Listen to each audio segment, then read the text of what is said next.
বাঁধের ভাঙন আর জলাবদ্ধতার অবস্থা জানার চেষ্টা করব সহকর্মীদের কাছ থেকে। শুরুতেই যেতে চাই ফেনী এলাকায়, সহকর্মী আরিফুর রহমান সেখানকার খবর রাখছেন। আরিফ, বাঁধের নতুন জায়গায় তো ভাঙনের খবর আমরা পাচ্ছি, সকাল থেকে আপনি সেই খবর জানাচ্ছিলেন। সেখানকার সার্বিক অবস্থা জানাবেন, প্রশাসনের তরফ থেকে কি কি উদ্যোগ নিয়েছে তারা? আমি একটু আগে ফেনীর জেলা প্রশাসকের সাথে কথা বলেছিলাম, তিনি আমাকে যেটি জানিয়েছেন যে এখন পর্যন্ত হচ্ছে ফুলগাজীতে হচ্ছে 99টি, পরশুরামে হচ্ছে 32টি এবং ফেনী সদরে 22টি আশ্রয়কেন্দ্র খোলা হয়েছে। তবে এইসব আশ্রয়কেন্দ্রে এখন পর্যন্ত 347টি পরিবার উঠেছে।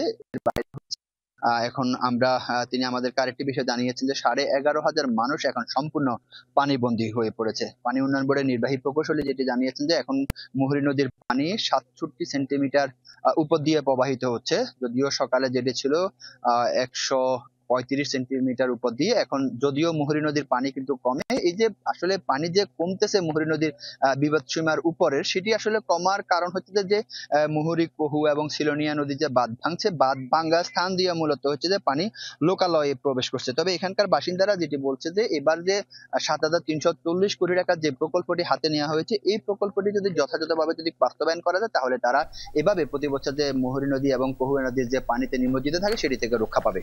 ধন্যবাদ আপনাকে আরিফ। দর্শক, আমরা এবার যেতে চাই চট্টগ্রামে। আমার সহকর্মী জুবায়েদ ইবনে শাহাদাত আমার সাথে যুক্ত আছেন, আমরা দেখতে পাচ্ছি। জুবায়েদ, বৃষ্টি হলেই চট্টগ্রামে জলাবদ্ধতার খবর সবসময়ই পাই আমরা। সেখানকার এই জলাবদ্ধতার চিত্র কবে পরিবর্তন হতে পারে, প্রশাসন কি বলছে, তাদের তরফ থেকে কোনো ব্যবস্থা কি নেওয়া হবে কিনা?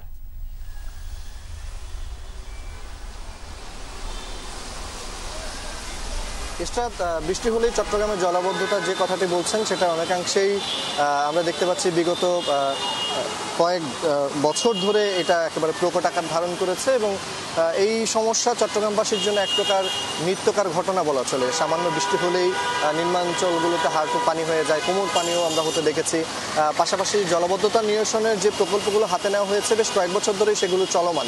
তবে অন্যান্য বারের তুলনায় এইবার জলাবদ্ধতার সমস্যাটা কিছুটা লাঘব হয়েছে বলা চলে, কারণ জলাবদ্ধতা প্রকল্পের কাজ অনেকাংশেই শেষের দিকে। তো সেই ক্ষেত্রে পানি যখন উঠছে, বৃষ্টি যখন লাগাতার বৃষ্টি হয় বা ভারী বর্ষণ হয় তখন পানি জমে ঠিকই, তবে সেটা দ্রুত নেমে যায়।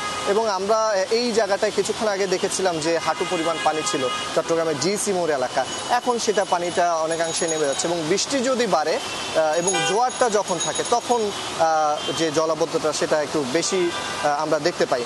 এবং চট্টগ্রামের এই জলাবদ্ধতা নিরসন প্রকল্প সেটা নিয়ে সাধারণ মানুষের খুব বরাবরই আছে। তারা বলছেন তারা একটা সুরাহা চান, তারা একটা সুষ্ঠু সমাধান চান, তারা চান চট্টগ্রামের এই যে দীর্ঘদিনের ভোগান্তি, এটা তারা ভোগান্তি থেকে মুক্তি চান এবং তারা সংশ্লিষ্ট কর্তৃপক্ষ যারা আছে, স্টেক হোল্ডার যারা আছে, সবাইকেই এক কাতারে এসে চট্টগ্রামবাসীকে এই জলাবদ্ধতা থেকে মুক্তির জন্য আহ্বান জানাচ্ছেন এবং পাশাপাশি তারা বলছেন সচেতনতাও প্রয়োজন সংশ্লিষ্ট কর্তৃপক্ষ। অনেক ধন্যবাদ আপনাকে জুবায়েদ। বন্দরনগরীর খবর শুনছিলাম আমরা জুবায়েদের কাছ থেকে। এবার যেতে চাই বরিশালে। বরিশাল নগরীতেও জলাবদ্ধতা সৃষ্টি হয়েছে আমরা জানতে পেরেছি। আমার সহকর্মী কাউসার হোসেন আমার সাথে যুক্ত আছেন। কাউসার, জলাবদ্ধ এলাকার পরিস্থিতি কেমন দেখছেন আপনি এবং স্থানীয়রা কি বলছেন?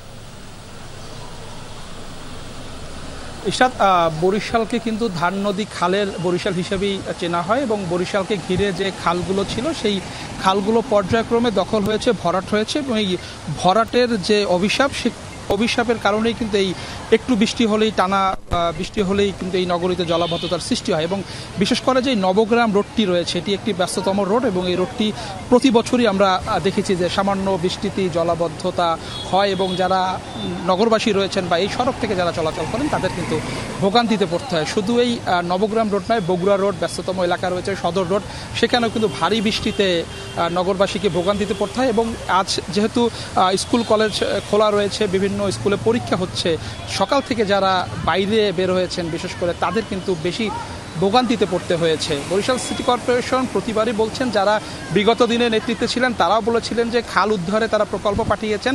এখন যারা আসলে নেতৃত্বে রয়েছেন বা যারা সিটি কর্পোরেশন দেখছেন তারাও বলছেন যে খাল উদ্ধারে মন্ত্রণালয়ে একটি প্রকল্প পাঠানো হয়েছে, সেই প্রকল্পটি যদি পাশ হয় পরে আসলে এই খালগুলো উদ্ধারে কাজ শুরু হবে এবং এই নগরীর জলাবদ্ধতা থাকবে না বলে তারা বলছেন। অনেক ধন্যবাদ আপনাকে।